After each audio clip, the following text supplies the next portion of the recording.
As a software product manager, your job here is to tease apart the client's wants from their needs. Wants are desired functions that they'd like to see in the product. Needs are the core functions required in order to address a specific problem that the product is intended to solve. These needs take priority because they address what the client's end user really needs, as opposed to what would be considered valuable. That isn't to say that the client's desires are invalid or that they can't be done. It's just to say that consideration must go into the product from a technical side in order to ensure that the product can be done with success. If you would simply ask the client what they want, you would only get a list of their desired functionality instead of narrowing things down to what they really need. This forces you into a corner and puts you in a place where you have to be reactive. In order to be proactive, it's always best to go through this activity of requirements elicitation. Here, you're able to pick apart the needs from the wants by really getting involved in the product's definition. Here's an example. Imagine the same situation I described previously. You're sitting with your client at a table for the first time to define your product. You start the conversation off like this. I'm really excited to be working with you, and I can't wait for this project to get started. Let's talk a little bit about what you would like to see in the product as a whole, and my team and I will try to give you some insight into the best way to create it. Just like before, the client pulls out their list of features that they'd like to see in the product. You begin to talk, and by the end of the conversation, you've determined that half of their features involve some sort of user interface design, where the other half involve what the end user will do with the product to solve their problem. You all agree it's best to go forward by addressing these end user needs first, and by building an interface to suit those needs. If that turns out to be the same interface that was designed before, great, but don't limit yourself to a specific design within your requirements. You get some insights into your user's needs through your client's interface design and add a few more requirements based on that. Both you and your client leave the meeting knowing exactly what to expect over the course of the project. What's more, you know that the things which are expected of you and your team are manageable because you help to define what those expectations are. Your client may not be getting the same user interface they designed, but they're blown away nonetheless. They're confident that you know what you're doing and understand their end user's needs. What's more, they now see you as a collaborative, active leader, as opposed to someone who will just follow what they're told, even if what they're told won't bring out the best results. However, don't just throw away a client's proposed user interface design or other potential wants.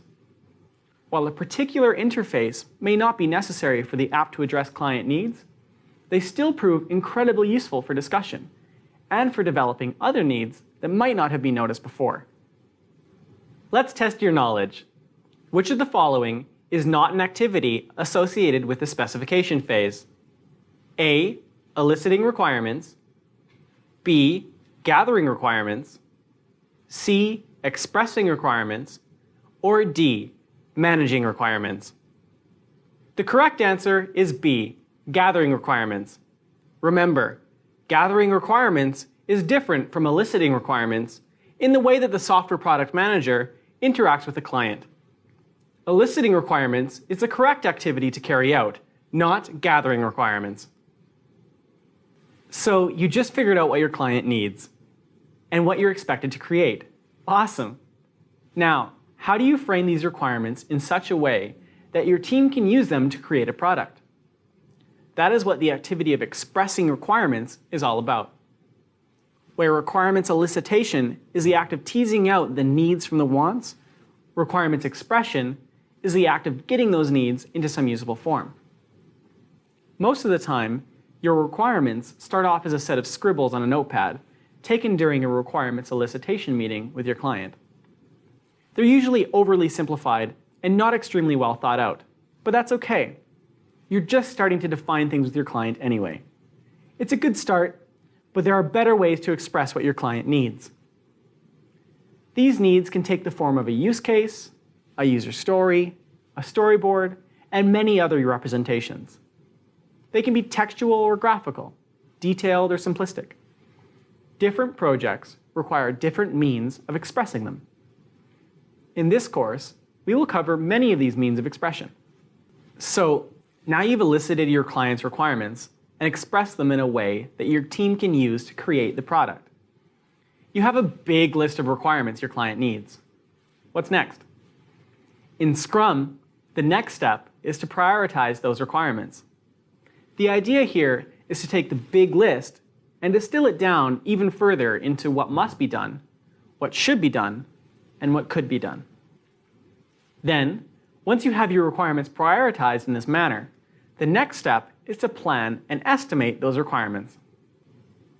Another important activity when creating a list of requirements is analyzing them to make sure that they're complete, clear, and consistent. You want to make sure that you're going to meet your client's needs by building a product based on these requirements. You'll also want to make sure that all the requirements you've created work well together. You might get requirements which initially seem to work well together, but upon further inspection actually clash. So, by analyzing your requirements, you make sure that they accurately reflect the product which you're setting out to build. They also help to ensure that product will be as good as it can be possibly made.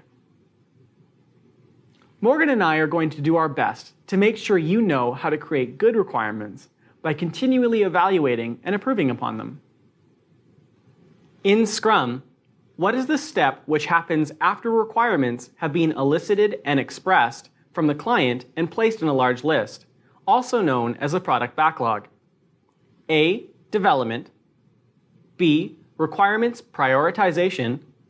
C. Product architecture design. Or D. Further requirements elicitation. The correct answer here is B. Requirements prioritization. Once you have all your requirements elicited and expressed from your client, the next step is to have your client prioritize the requirements. The last activity for creating good requirements, which I'm going to mention, is managing them. After all, requirements are important and you don't want to lose them. Each requirement needs to be referred to by the developers from many places, like their code, their tests, and changelogs. When a requirement changes, you want to know that it happened and to understand the impact on other requirements. Also, you want to group and reorganize your requirements in different ways, possibly reusing subsets in other products. These aspects fall under managing requirements. So, requirements are specific descriptions of your client's needs and can take many forms. There are 5 main activities to elicit, express, prioritize, analyze, and manage requirements. Now that you know the basics of requirements and their associated activities, we're ready to dive a little deeper. In the next lesson, I'm going to tell you about the different types of requirements out there.